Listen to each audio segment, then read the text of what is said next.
นัดเตลโลมันที่สองว่า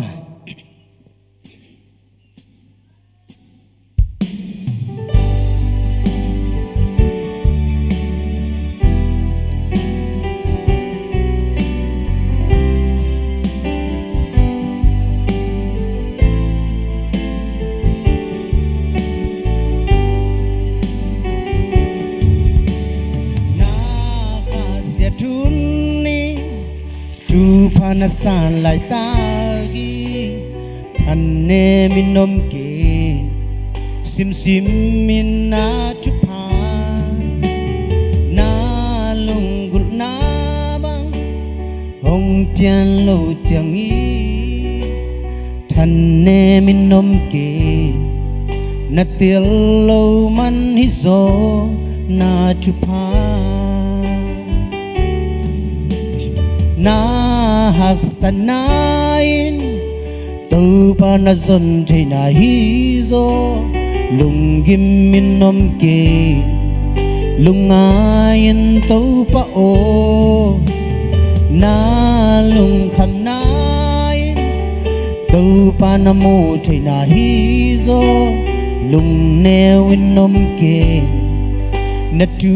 pa di hi zo lung dami atay ten sa volume mo tau pa gel sa nanuna nasilo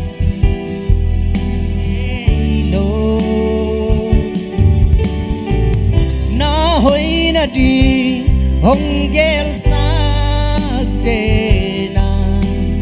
bil hiel keno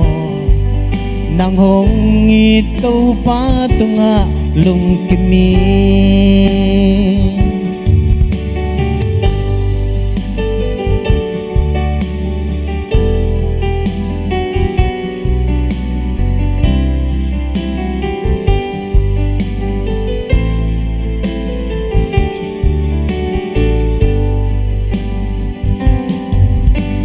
na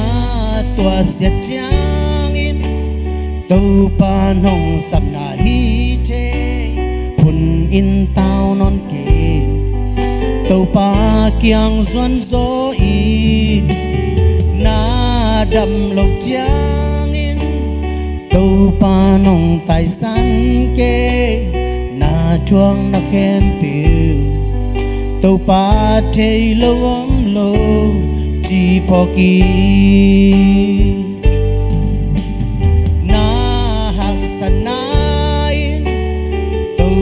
na zon thei na hi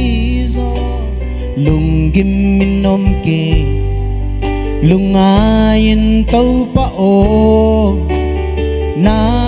lung kham nai tau pa na mu thei na hi zo lung neo in nom ke na tu pa di zo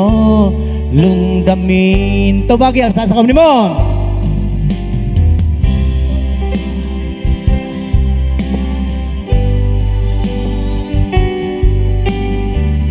nasian nadi gel ngelo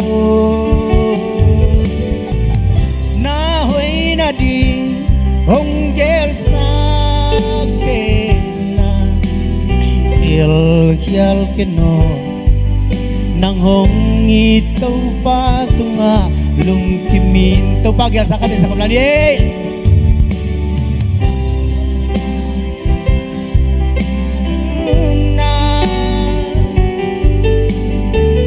nasian nadi gel ngelo tua tu pan nasian nadi gel sang ngelo ye na hoi nadi hong gel sang te